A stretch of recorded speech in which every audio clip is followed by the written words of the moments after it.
Hello बच्चों,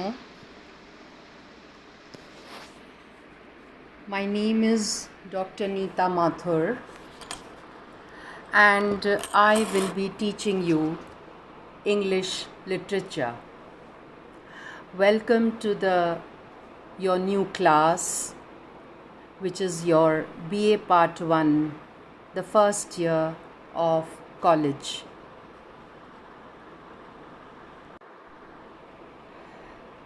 English literature विषय को पढ़ने से पहले हमारे को कुछ शब्द समझने होंगे और इन शब्दों का अर्थ समझना होगा ताकि सब्जेक्ट हमारे लिए आसान हो जाए.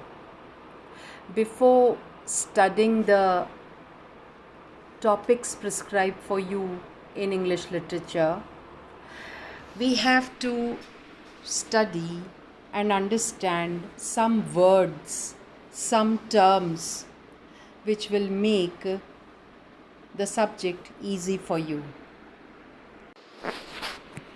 The first term, यहाँ पर literary terms का मतलब है कि साहित्यिक शब्दावली, यानी कि साहित्य से संबंधित कुछ शब्द जो हमारे को समझना ज़रूरी है. सबसे पहला है sonnet. What is a sonnet? A sonnet is a type of 14-line poem. यानी ये 14 पंक्तियों की एक कविता होती है, यानी कि इस प्रकार की कविता को 14 पंक्तियों की ही लेंथ दी जाती है. Traditionally, the 14 lines of a sonnet consist of an octave. अब ये जो 14 लाइनें हैं, इसमें दो भाग होते हैं. एक होता है ऑक्टेव और दूसरा होता है सेस्टेट. ऑक्टेव मीन्स और 2 क्वार्ट्रेन्स. अब हम इन अंग्रेज़ी के शब्दों को समझने की कोशिश करते हैं. जिस तरीके से 4 लाइनों के एक भाग को किसी भी कविता में हम चौपाई कहते हैं, उससे इंग्लिश में क्वार्ट्रेन कहा जाता है. यानी कि 2 क्वार्ट्रेन्स का मतलब है 8 लाइनें. तो एक सोनेट की शुरू की जो 8 लाइनें होती हैं उन्हें ऑक्टेव कहा जाता है. ये ऑक्टेव आके 2 क्वार्ट्रेन्स में डिवाइडेड होता है, यानी कि 4-4 पंक्तियों के 2 भाग और 4 + 4 मिलाकर 8 लाइनें. 2 quatrains making up a stanza of 8 lines. And a sestet, poem का जो बाद वाला भाग होता है, लास्ट की जो 6 लाइनें होती हैं उसको सेस्टेट कहते हैं. A stanza of 6 lines. Sonnets generally use a meter of iambic pentameter and follow a set rhyme scheme. Now, iambic pentameter का मतलब है कि किसी भी पोएम की पंक्तियों को लिखने का एक तरीका है ये iambic pentameter, जिसमें 5 अनस्ट्रेस सिलेबल्स, यानी कि 5 जो ध्वनियाँ हैं वो तो हल्की बोली जाती है, उसके बाद एक स्ट्रेस सिलेबल आता है, यानी कि वो ज़ोर देकर बोली जाती है. इस तरीके से एक लय सी बन जाती है. आप उनको ज़रूरत पड़ने पर गीत के रूप में गा भी सकते हैं. And they follow a set rhyme scheme. अब राइम स्कीम का क्या मतलब होता है कि हर पोएम की हर एक पंक्ति, हर एक लाइन का जो आखिरी शब्द होता है, हर पंक्ति के आखिरी शब्द की ध्वनि अगर एक जैसी हो, जैसे पहली पंक्ति और तीसरी पंक्ति की अगर ध्वनि एक समान है तो वो आएगा अक्षर ए. और फिर दूसरी और चौथी की अगर एक समान है तो वो होगा अक्षर बी. यानी कि पहली ए, दूसरी बी, फिर तीसरी ए, फिर चौथी बी. तो 4 लाइनों की राइम स्कीम, राइम यानी कि जब एक समान आवाज़ होती है, ध्वनि होती है। तो 4 लाइनों की राइम स्कीम इस तरीके से बनेगी ए बी ए बी। कभी कभी पहली लाइन और चौथी लाइन की ध्वनि एक जैसी होती है अंतिम शब्द की, जबकि दूसरी और तीसरी लाइन की ध्वनि एक जैसी होती है। तो पहली का ए, दूसरी और तीसरी का बी बी और चौथी का फिर ए। ये अलग अलग प्रकार से राइम स्कीम्स बनाई जाती हैं। इसके बारे में विस्तार में हम बाद में पढ़ेंगे। There are 3 main types of sonnets. अब सॉनेट राइटिंग के भी 3 तरीके हैं।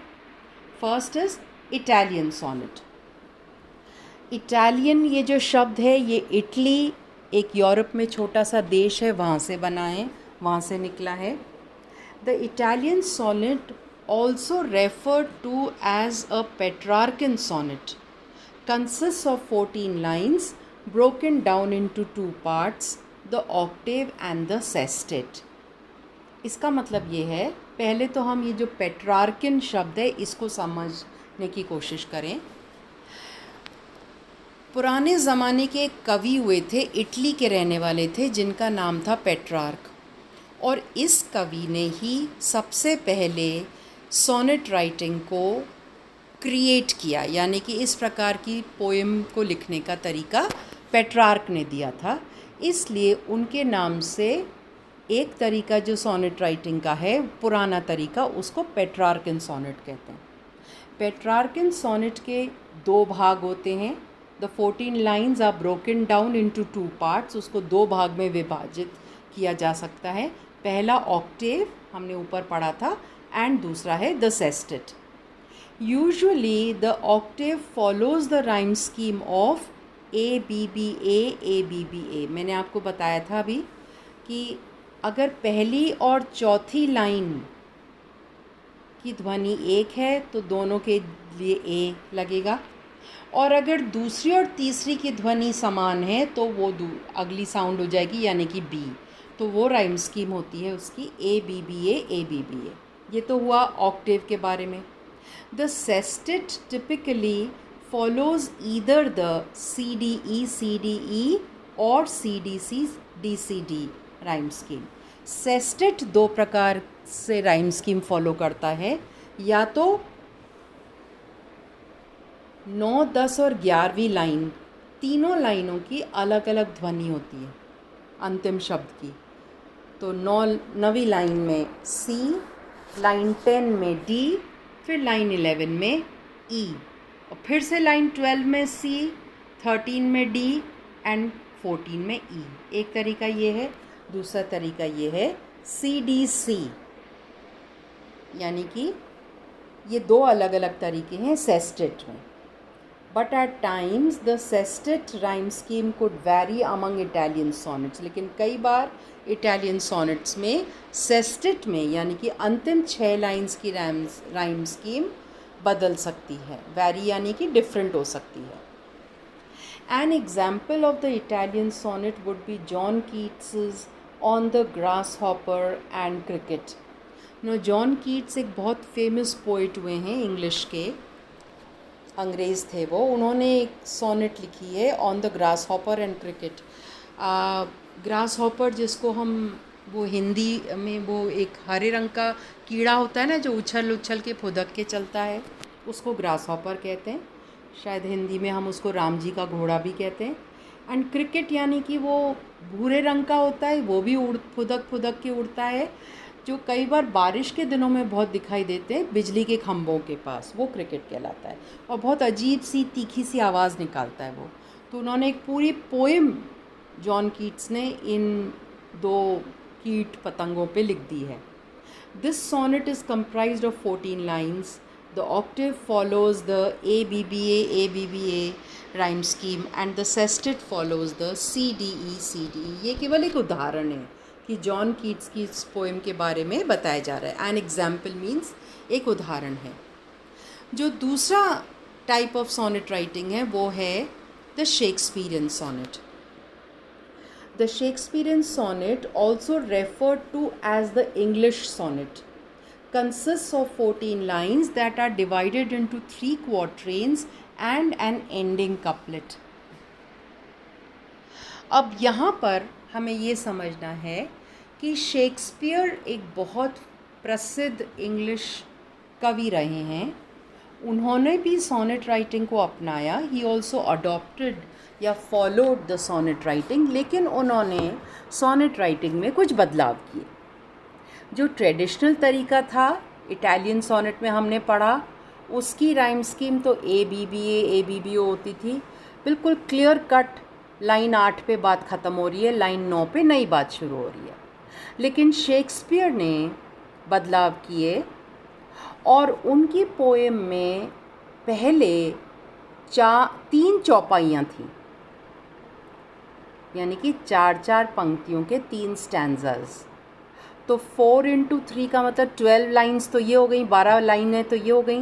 And ending in a couplet, last में 2 पंक्तियों का एक स्टैंजा और 2 पंक्तियों के जोड़े को, यानी कि स्टैंजा को हम हिंदी में कहते हैं दोहा, इंग्लिश में कहलाता है कपलेट. तो लास्ट में उनके 2 लाइनों का एक कपलेट होता था. The ending couplet is where the theme of the poem is revealed.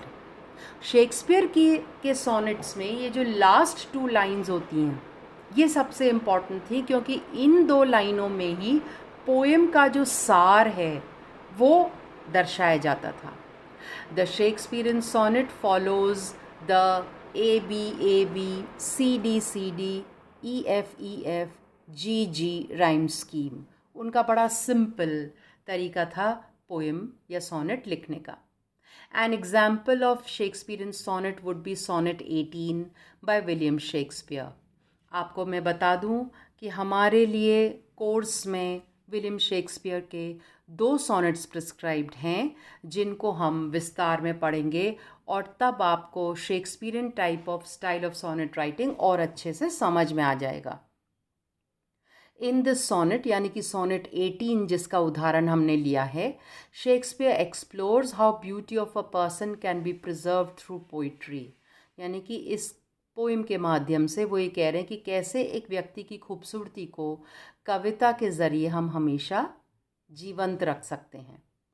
This sonnet consists of 14 lines and follows the rhyme scheme of a typical Shakespearean sonnet.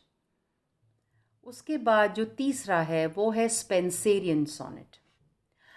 अब एडमंड स्पेंसर नाम के एक और कवि थे जिन्होंने भी पोएम्स लिखी हैं, सोनेट्स भी लिखे हैं. उन्होंने थोड़ा सा अंतर किया था अपने राइम स्कीम में. वैसे वो पैटर्न शेक्सपियरियन सोनेट का ही फॉलो करते थे, ज़्यादा डिफरेंस नहीं था, केवल राइम स्कीम में अंतर था.